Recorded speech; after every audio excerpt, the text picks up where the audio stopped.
चाहे उन्हें मोहिनी कहिए या धक धक गर्ल, निशा कहिए या चंद्रमुखी, माधुरी दीक्षित ने हर किरदार को अपनी अदाओं से अमर बना दिया। आज वो 58 साल की हो गई हैं, लेकिन 90 के दशक का जिक्र हो और माधुरी का नाम न आए, ये हो ही नहीं सकता। उस दौर में उनकी हर फिल्म बॉक्स ऑफिस पर धूम मचाया करती थी। एक्टिंग हो या डांस, रोमांस हो या एक्शन, माधुरी हर रोल में जान डाल देती थी। माधुरी की प्रोफेशनल लाइफ जितनी कामयाब रही, उतनी ही उनकी पर्सनल लाइफ भी अक्सर सुर्खियों में रही। उनका नाम संजय दत्त, अनिल कपूर से लेकर क्रिकेटर अजय जडेजा तक के साथ भी जोड़ा गया। अनिल कपूर और माधुरी दीक्षित की जोड़ी को दर्शकों ने खूब पसंद किया। राम लखन, परिंदा और बेटा जैसी फिल्मों में दोनों की केमिस्ट्री ने पर्दे पर कमाल दिखाया। इसी दौरान उनके अफेयर की खबरें भी मीडिया में आने लगी, लेकिन जैसे ही इन खबरों के बारे में अनिल कपूर की वाइफ को पता चला तो वो सेट पर अपने बच्चों के साथ पहुंच गईं। कहा जाता है, जब माधुरी ने अनिल को अपने परिवार के साथ समय बिताते हुए देखा तो उन्होंने फैसला किया कि अब वो कभी भी उनके साथ काम नहीं करेंगी। हालांकि फिर कई साल बाद दोनों पुकार में साथ नजर आए थे। इसके बाद दोनों ने 2019 की टोटल धमाल में भी काम किया था। माधुरी दीक्षित का नाम संजय दत्त के साथ भी जुड़ा। साल 1991 में रिलीज हुई फिल्म साजन की शूटिंग के दौरान संजय दत्त और माधुरी दीक्षित की नजदीकियां बढ़ने लगी। फिल्म में रोमांस करते करते दोनों एक दूसरे के करीब आ गए और एक दूसरे को दिल दे बैठे। फिल्म रिलीज हुई और ये बॉक्स ऑफिस पर जबरदस्त हिट साबित हुई। इस हिट जोड़ी को फिर से 1993 में फिल्म खलनायक के लिए लिया गया। हालांकि फिल्म में माधुरी की जोड़ी असल में जैकी श्रॉफ के साथ थी, लेकिन फिल्म में वो ज्यादातर समय संजय दत्त के साथ ही नजर आईं। इसी फिल्म की शूटिंग के दौरान माधुरी को नो प्रेगनेंसी क्लॉज भी साइन करना पड़ा था। दरअसल फिल्म खलनायक में सुभाष घई माधुरी के साथ काम कर रहे थे। इसी दौरान उन्हें लगा कि अगर उनकी फिल्म के बीच में ही माधुरी ने शादी कर ली या फिर वो प्रेग्नेंट हो गई तो उनकी फिल्म बीच में ही रुक जाएगी। यही सोचकर सुभाष घई ने माधुरी से नो प्रेगनेंसी क्लॉज साइन करवाया। इसके मुताबिक इस फिल्म के शूट के दौरान अगर माधुरी प्रेग्नेंट होती हैं तो उन्हें भारी जुर्माना भरना पड़ेगा। किसी हीरोइन से इस तरह का कॉन्ट्रैक्ट साइन करवाने वाले सुभाष घई पहले डायरेक्टर थे। एक्टर्स के साथ ही नहीं बल्कि माधुरी दीक्षित का नाम तो क्रिकेटर अजय जडेजा के साथ भी जोड़ा गया था। अजय की माधुरी से पहली मुलाकात एक कमर्शियल फोटोशूट के दौरान हुई थी। इसके बाद से ही दोनों के बीच अफेयर की खबरें भी सामने आने लगी थी। लेकिन इसी बीच 1999 में अजय का नाम मैच फिक्सिंग विवाद में आया। इसके चलते न सिर्फ उनका कैरियर प्रभावित हुआ बल्कि माधुरी के परिवार ने इस मामले को स्वीकार नहीं किया, जिससे उनका रिश्ता खत्म हो गया। माधुरी दीक्षित की फिल्म देवदास साल 2002 में रिलीज हुई थी।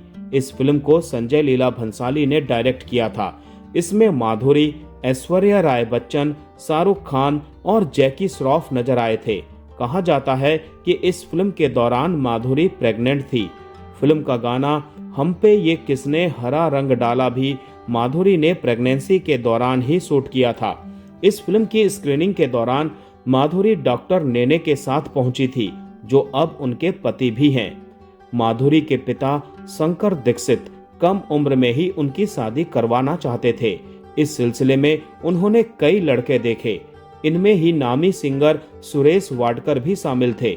माधुरी के पिता को सुरेश पसंद आए तो उन्होंने शादी के लिए बात आगे बढ़ाई।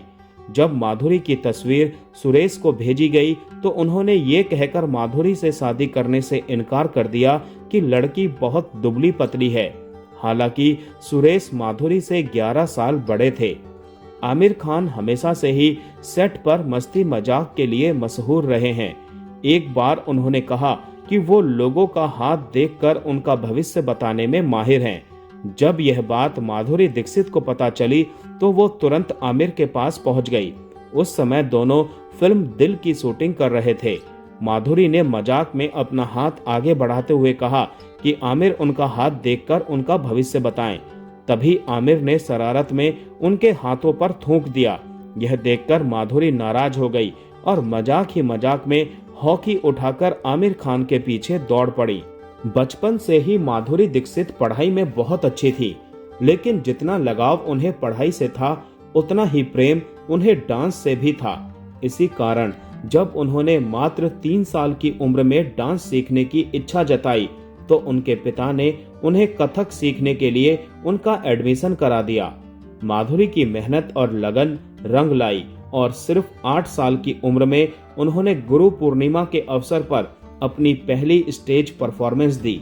अगले ही दिन एक स्थानीय अखबार में उनकी तस्वीर के साथ एक प्रशंसा भरा लेख छपा, जिसमें लिखा गया था कि इस नन्ही बच्ची ने दर्शकों को मंत्रमुग्ध कर दिया। इतना ही नहीं, 1 साल बाद उन्हें कथक में स्कॉलरशिप भी मिल गई। माधुरी हमेशा से पढ़ाई में काफी अच्छी थी। उन्होंने बड़ा होकर डॉक्टर बनने का सपना देखा था, लेकिन किस्मत को तो कुछ और ही मंजूर था। जब माधुरी स्कूल में पढ़ रही थी तभी राजश्री प्रोडक्शन के लोग उनके घर फिल्म अबोध का ऑफर लेकर आए। पहले तो उनके परिवार ने साफ मना कर दिया और कहा कि माधुरी फिल्मों में काम नहीं करेगी, लेकिन प्रोडक्शन हाउस के लोगों ने जैसे तैसे करके उनके परिवार को ऑफिस बुलाकर समझाया और आखिरकार वो माधुरी को फिल्मों में काम करने की इजाजत देने के लिए तैयार हो गए। बस यहीं से शुरू हुआ माधुरी का फिल्मी सफर। 12वीं कक्षा के बाद मिली छुट्टियों के दौरान माधुरी ने अपनी पहली फिल्म अबोध की शूटिंग की। कथक की बरसों की ट्रेनिंग ने उनके हाव भाव और एक्सप्रेशंस को इतना निखार दिया था कि उन्हें अभिनय में ज्यादा कठिनाई नहीं हुई। ये कहना मुश्किल था कि ये उनकी डेब्यू फिल्म है, लेकिन यह फिल्म कोई खास कमाल नहीं दिखा पाई और फ्लॉप हो गई। हालांकि माधुरी की एक्टिंग की तारीफ हर तरफ हुई। इतना ही नहीं, उन्हें आगे फिल्मों के ऑफर भी मिलने लगे। अबोध के बाद उन्होंने स्वाति, मानव हत्या, हिफाजत, उत्तर दक्षिण में काम किया, लेकिन ये सभी फिल्में फ्लॉप हो गई। फिर आया साल 1988। इस दौरान वो फिल्म दयावान में नजर आई। इसमें उनके साथ विनोद खन्ना थे, जो उनसे 21 साल बड़े थे। फिल्म में बेहद बोल्ड सीन थे, जिसके चलते यह फिल्म पहले से ही सुर्खियों में थी। जब यह फिल्म रिलीज हुई तो ये माधुरी के कैरियर की पहली हिट फिल्म भी बनी। दरअसल फिल्म दयावान में माधुरी दीक्षित ने विनोद खन्ना की पत्नी का रोल निभाया था। फिल्म में दोनों के बीच कई इंटीमेट सीन थे। इनमें एक लंबा लिप लॉक भी था। यह सीन शूट करते समय एक्टर विनोद खन्ना इतना बेकाबू हो गए कि जब डायरेक्टर ने कट बोला तब भी वो एक्ट्रेस माधुरी दीक्षित को किस करते रहे और यहाँ तक कि उनके होठ भी काट लिए। इसके बाद माधुरी रोने लगी तो विनोद खन्ना को उनके पास आकर माफी मांगनी पड़ी।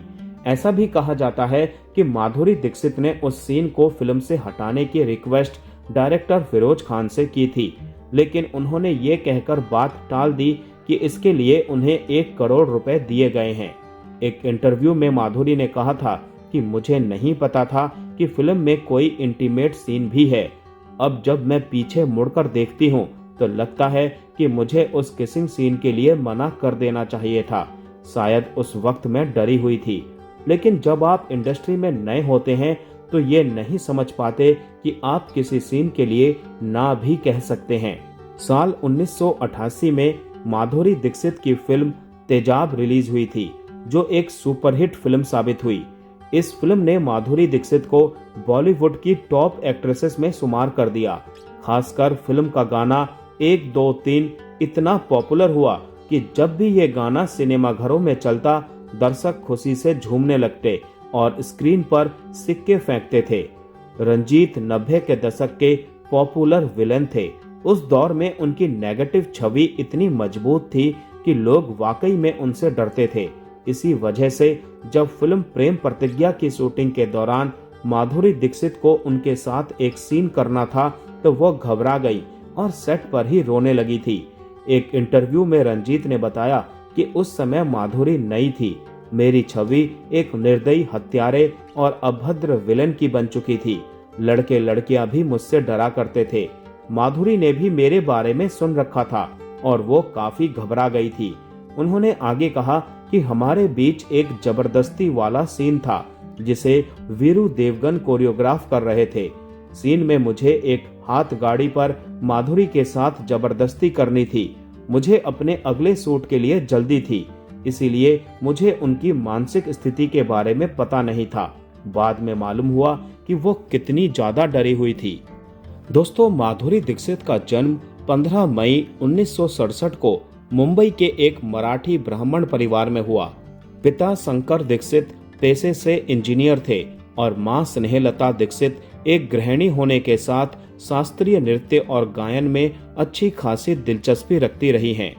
माधुरी के जन्म से पहले इस दीक्षित परिवार में 3 बच्चे पहले आ चुके थे, रूपा, भारती और अजीत।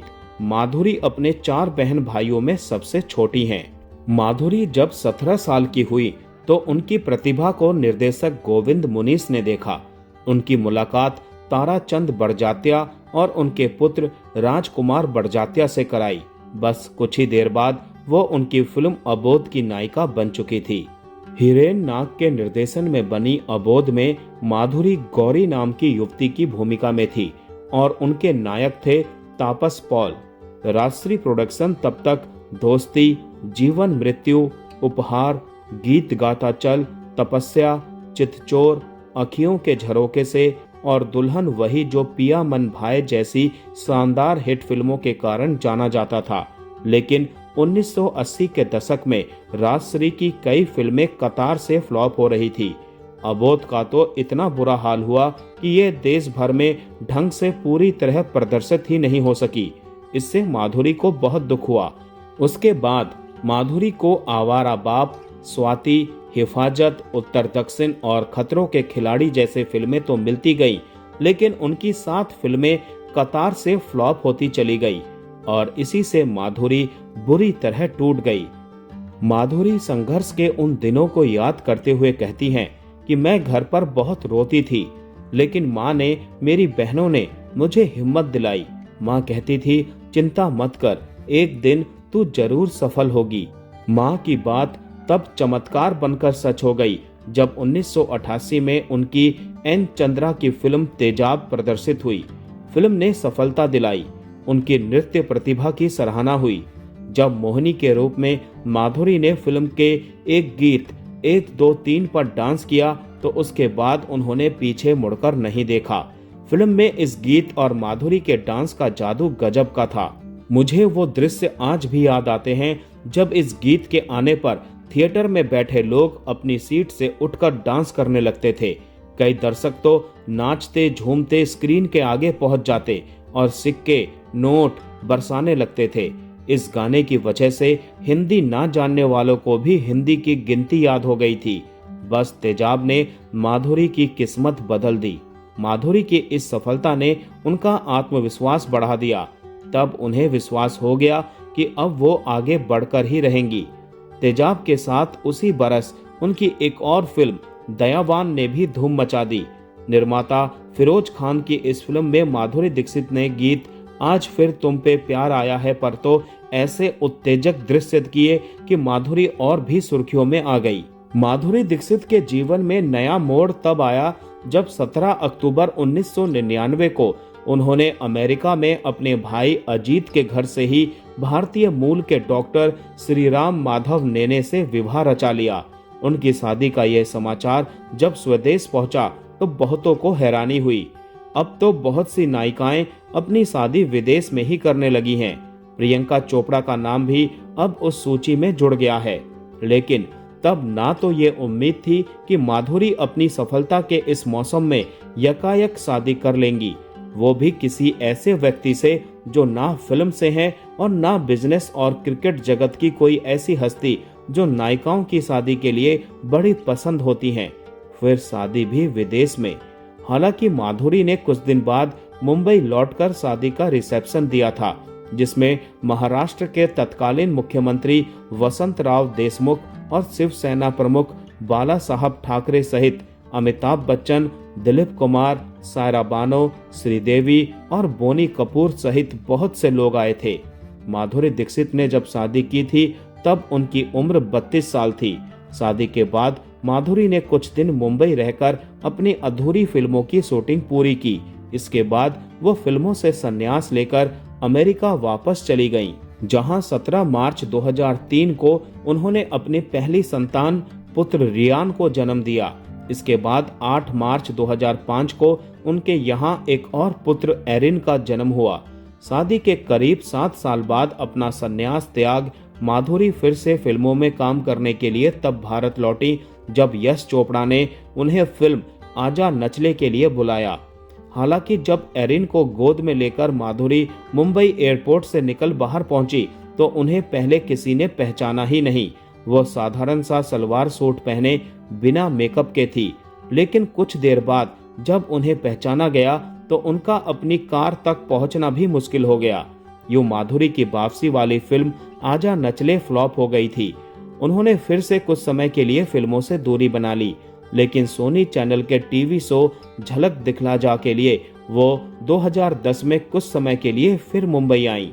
माधुरी दीक्षित के अभिनय, नृत्य, हंसी, खूबसूरती आदि को देखें तो मधुबाला के वो कुछ करीब सी दिखती हैं। डांसिंग स्टार में भी उन्हें वैजयंती माला और हेमा मालिनी के साथ रखा जा सकता है, लेकिन बड़ी बात यह है कि पहले नई अभिनेत्रियां मीना कुमारी, मधुबाला, नरगिस जैसा बनना चाहती थी, लेकिन अब बहुत सी नई अभिनेत्रियां कहती हैं कि वो माधुरी दीक्षित जैसा बनना चाहती हैं। वह अक्टूबर 2011 में अमेरिका छोड़ परिवार के साथ मुंबई लौट आईं। हाल ही में उन्होंने वर्ली में अपना एक नया अपार्टमेंट खरीदा है। उनके पास फिल्में नहीं हैं, इस बात की चिंता उन्हें कतई नहीं है। वो जहां कलर्स के डांस दीवाने में जज बनकर अपनी उपस्थिति दर्ज करा रही हैं, वहां नेटफ्लिक्स की एक thriller web series the frame game में भी माधुरी ने संकोच नहीं किया। साथ ही वो अपनी फिल्में बनाने के लिए भी कमर कस चुकी हैं। बतौर निर्माता उनकी मराठी फिल्म 15 अगस्त सन 2019 में प्रदर्शित भी हो चुकी है। भविष्य के लिए भी वो कुछ पटकथाओं पर काम कर रही हैं।